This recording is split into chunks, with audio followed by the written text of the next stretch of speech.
Aza kusheta sherehe. Aza kufanya. Haya kuja maso.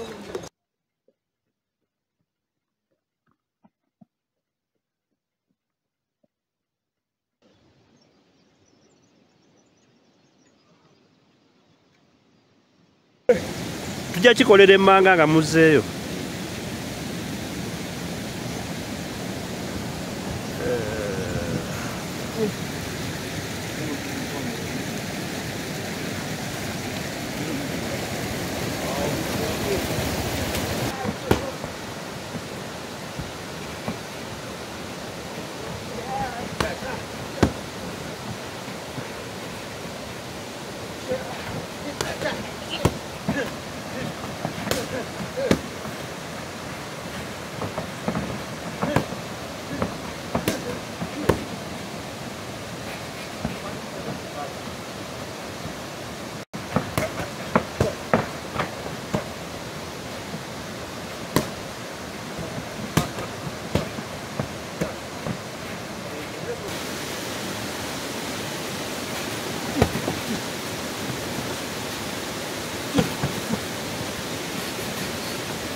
Right, left to hook.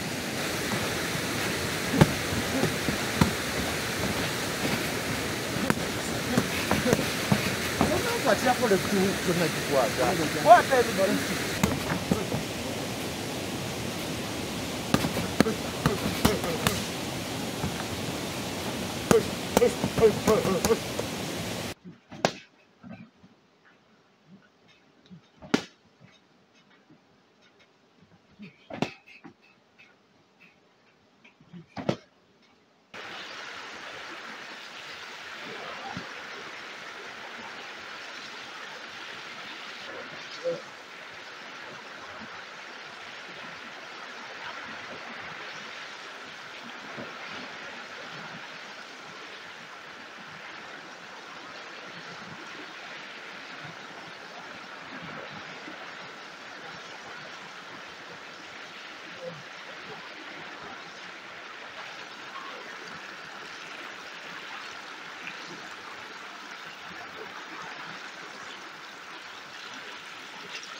Oh, about 10 years ago, this is not a joking subject.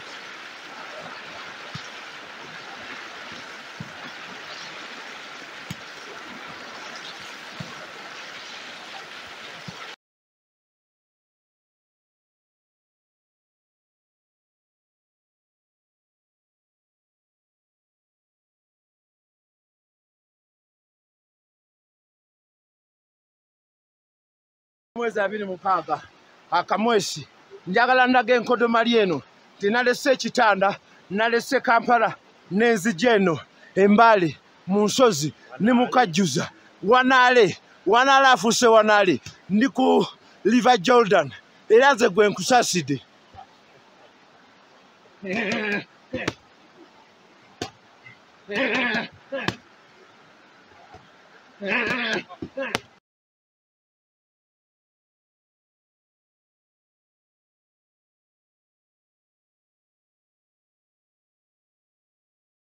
and gentlemen, njeno ku Mountain Erigoni ne mukulinya olusozi lwa Mountain Erigoni maze okulinya kati lukendedde. It's not a joking subject. Ono omusajja Fungu agamba nti aspiring partner we Golola era yasebo ayina bwe yagambira mbumbuye Katonda wange oyo Fundu abeera atya Katonda wange naye nalese obuliri nalese buli kirungi kyonna nzijeko eno nconcentratingeko okumala ennaku nga 14 ndi ku lusozi Mountain Erigoni olusozi Mountain Erigoni ndulinye ndukubyemu ekituli wakati ni mukululinya kati wano wendi wayitawo River Jordan era ngenda kuva wano ngereko mu River Jordan wali eri nabeko naje nenda bono muvubuka Fungu ali eri mu kidiba mbowowe mbukakati ndi wano bwe malokola training nengwako mu kidiba nze kati sigwa mu kidiba ngwa mu River Jordan era ebibi byonna bigendera omwo.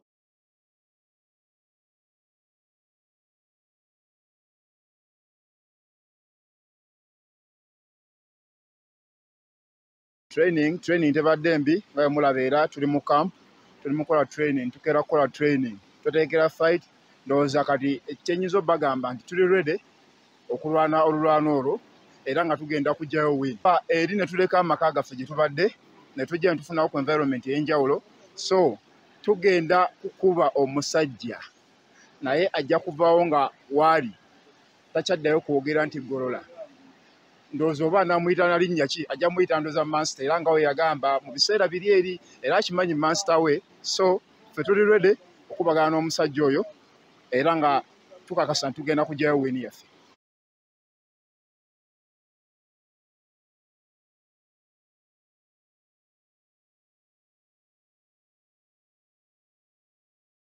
Ennaku z'omwezi 26 tugenda kubira kwa Kamwesi olunaku lwa boxing day naye nalufudde kickboxing day era ko olaba wagamba ndi mu kukola retirement fight twagala okulaba nga tulitayalinga tuzimbe essomero erigenda okutraininga ebitone twagala okulaba nga enwana zifuuse okubeera nga abavuka bazifunamu. Ladies and gentlemen, ndi ku lusozi waggulu ku olwa Mountain Erigoni mweni mu kutraininga era ono Fungu ali eyo bwera Golola njagala nkube Golola akitegeere buyenze musajja ewani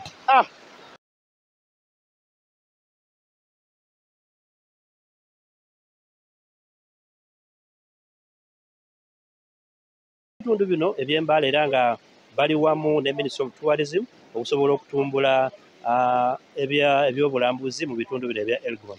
So agamba nti olwana luno agenda kubanga aluwangula buli ngeri yonna kuba tayinza kujja eno mu nsozi mu bujja bw'obuno bwonna bwakeeramu buli makya okukola eddubiro okukola buli kimu kyonna n'aviiramu awo. So yenna agamba nti bwagenda omwesimbamu asuubire nti atajja musobola ku lw'embeera gy'ayisiddwamu eno okulinnya ensozi byonna byonna bimulaze nti ajja kubanga amalako bulungi nnyo.